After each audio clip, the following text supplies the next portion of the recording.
The cable was there. It was plugged into nothing. Michael Jackson looked at it for a moment, the way you look at something you've already decided about.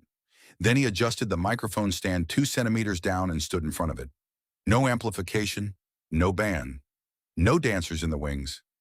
Just a room in Milan with 19 people in it and a November evening pressing against the windows. He opened his mouth and sang, "That's the moment." But to understand what it meant, you need to go back about a year. In the autumn of 1992, ARAI Television hosted Luciano Pavarotti for what was supposed to be a fairly routine interview about the opera season. Pavarotti was 57. He had been filling the largest venues in the world without electronic assistance for 3 decades. His credibility on the subject of the human voice was simply very difficult to argue with. When the interviewer steered the conversation toward pop music, Pavarotti answered the way a man answers a question he considers settled. "Pop music is production," he said. "The voice is hidden inside it, protected by technology. What would remain if you took away the lights, the amplification, the dancers?" "I am not sure. I have never seen it tried," the interviewer pressed. "Someone like Michael Jackson, for example?" Pavarotti gave the name a pause, which was more courtesy than the question probably required. "He is a phenomenon," he said, "but a phenomenon and a voice are two different things." 3 Italian publications ran the quote. Nobody in the pop world responded. The assumption underneath the statement was reasonable. Most of the time, it was also true. Michael Jackson was in the middle of the Dangerous World Tour through late 1993. Milan was one of the stops. He had been performing in arenas for the better part of 20 years, and in that time the apparatus around him had grown into something enormous. Sound engineers, lighting rigs, backing tracks timed to the millisecond. Choreography rehearsed until it stopped feeling like rehearsal. The production was extraordinary. Pavarotti wasn't wrong about any of it. What Pavarotti hadn't heard was the other thing. Giorgio Ferri had. Ferri worked in Italian music production, knew the classical world well enough to consult for Pavarotti's team on the early logistics of the Pavarotti and Friends charity concerts, and had also spent several weeks in London with the production team behind Dangerous. He had been present during sessions where the backing tracks were stripped back for technical reasons. What he had heard in those moments had stayed with him in the specific way things stay with you when you can't fit them into what you already know. He raised it with Pavarotti once, carefully. He said something like, "Before you form a complete opinion, hear what's underneath the arrangements. Hear what's there when the production steps back." Pavarotti said nothing particular and moved to a different subject. But questions like that don't leave cleanly. The dinner was at a private residence near Via Montenapoleone, the kind of apartment that exists in old money Milan, high ceilings, original parquet, paintings that had never needed to be sold. About 19 people. An afternoon auction of a private collection had brought them all into the same city on the same day, and the dinner was what followed it. Art dealers, people from the opera world, a film producer, Ferri, and Michael. Michael arrived with one assistant and almost no announcement. He came in wearing a hat, a surgical mask, and one glove. In Milan in 1993, this produced no visible reaction. He shook hands where hands were offered, found his seat, and asked the person next to him what was worth ordering. He was quieter than anyone who had only seen him on a stage would have expected. No entrance, no posture. Just a person who had arrived for dinner. Pavarotti was already in conversation at the other end of the table and hadn't looked up when Michael came in. Ferri made the introduction after the first course. Pavarotti was gracious in the direct, unhurried way of someone with no anxiety about meeting people. He said something genuine about the scale of the Dangerous tour. Michael thanked him. They talked briefly about touring, about audiences in different European cities, about what changes when venues get very large. Then the dinner moved on. For a while it was just a dinner. Ferri mentioned the RAI interview around the second course. He brought it up the way someone brings up a thing that's been sitting in the room since before the dinner started and that everyone nearby is pretending not to notice. He mentioned the quote, "Looked down the table toward Michael, and the table's attention collected around one point for a moment." Pavarotti didn't retract anything. He looked across at Michael with the full, unhurried attention of a man whose professional life had been organized around a single instrument. He asked the question directly, as a technical matter, without any particular edge to it. "If someone removed every microphone in this room, Mr. Jackson, how far does your voice reach?" Michael set his glass down. He looked at it for a moment, then looked back. Far enough, he said. Pavarotti held that for a moment. He nodded almost to himself and returned to his plate. The dinner continued. The moment dispersed. There was a microphone stand in the far corner of the room, near the bookcase. It had been placed there earlier in the evening for something that either hadn't happened or had happened before most people arrived. The cable ran from the base of the stand and ended on the floor, its jack resting on the parquet, connected to nothing. A woman seated somewhere in the middle of the table, whose name doesn't appear in any account of that evening, looked at Michael late in the dinner, looked toward the corner where the stand was, and said two words. "Would you?" Michael didn't answer immediately. He sat with it for a moment.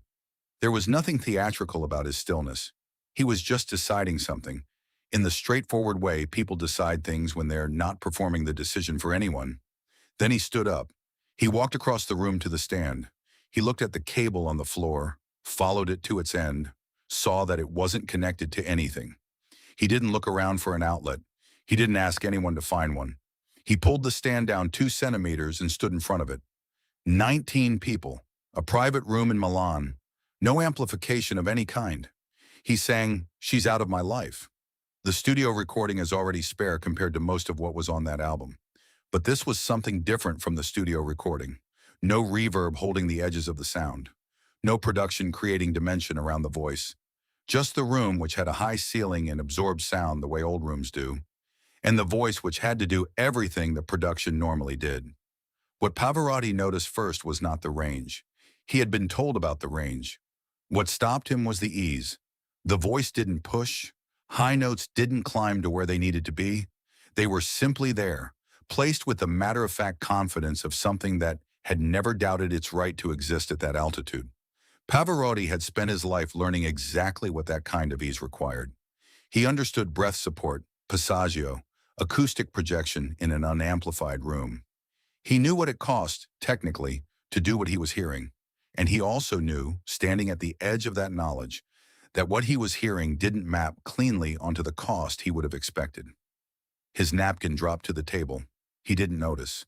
He had been partway through a sentence to the person on his right, and he didn't finish it.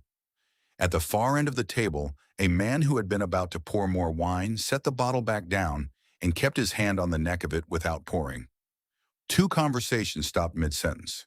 No one had called for quiet. They stopped the way a conversation stops when a sound appears in the room that has a stronger claim on attention than whatever the words were. Michael's eyes were mostly down, occasionally closed. He wasn't managing the room. He wasn't measuring the faces around him and adjusting based on what he saw. He was occupying the sound, which is a different relationship to a room than performing in one. The room organized itself around it without being asked. He sang for about 4 minutes. When he stopped, there was a pause before anything else happened. Not an uncomfortable pause. The kind of pause a room needs when it's been somewhere and has to find its way back. Pavarotti sat with his hands flat on the table. He was looking at a point somewhere in the middle of the room, not at Michael, not at the stand. His expression wasn't surprise. It was quieter than surprise. It was the expression of a man who has been working from a detailed map and has just found something on the ground that the map didn't include. He leaned toward Ferry, who was 2 seats away, and said it the way you say something you are still, at that exact moment, deciding whether you believe. "I have spent my life building a voice. 40 years. The technique, the placement, the breath. All of it constructed, piece by piece. A pause. He never built anything. And yet the room heard him the same way." That was all. He didn't say it across the table. He didn't turn it into an announcement. It was a private revision from a man who had just encountered something that sat outside the framework he had spent his career assembling. Michael came back to the table. He picked up his glass. He said something to the person next to him about the rest of the week. Something ordinary. He didn't look toward Pavarotti. He didn't leave any space for the silence that was still slowly leaving the room. That was the detail that stayed with the people who were there. Michael hadn't walked to that stand to answer a question. He hadn't done it to prove anything to Pavarotti, or to the table, or to whatever the quote in 3 newspapers had meant when it arrived in the world. He had done it because a woman asked him to, and he had decided to. What happened in the room afterward was the room's business, not his. Pavarotti mentioned the evening once in a 2001 interview with an Italian music magazine. He had been asked about the most significant voices he'd encountered across his career and went through the expected names. Then he paused and added one more. There was an evening in Milan, he said. A private dinner, 1993. Michael Jackson sang without amplification, without anything. I had said not long before that a phenomenon and a voice are two different things, he stopped. That night I understood that Michael Jackson did not belong to that distinction. He was not a phenomenon on one side and a voice on the other. The voice was simply there. Before the production, before the stadiums, before all of it, just a voice.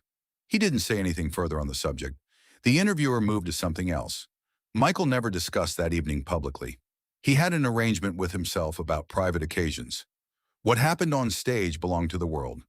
What happened in rooms where no one was an audience belonged to the people who were there. The people who were there have talked about it, mostly not to journalists, mostly to each other, in the way people talk about something they witnessed that they can't quite explain and aren't sure they want to. 19 people, a corner of a room in Milan, a microphone stand with a cable that went nowhere, and Pavarotti sitting very still with his hands flat on the table, quietly revising something he had stated in public with complete confidence. There's a kind of moment that doesn't need an announcement to mean something. It just happens, and the people in the room carry it, and eventually some of them talk about it, and the thing finds its way into the world without ever having been intended to. This was one of those moments. If you've ever heard that voice stop you mid-sentence, in a car, in a room, at a moment you weren't expecting it, tell us in the comments. And if you want more stories like this one, subscribe. We're still small, and every person who joins here makes the next video possible.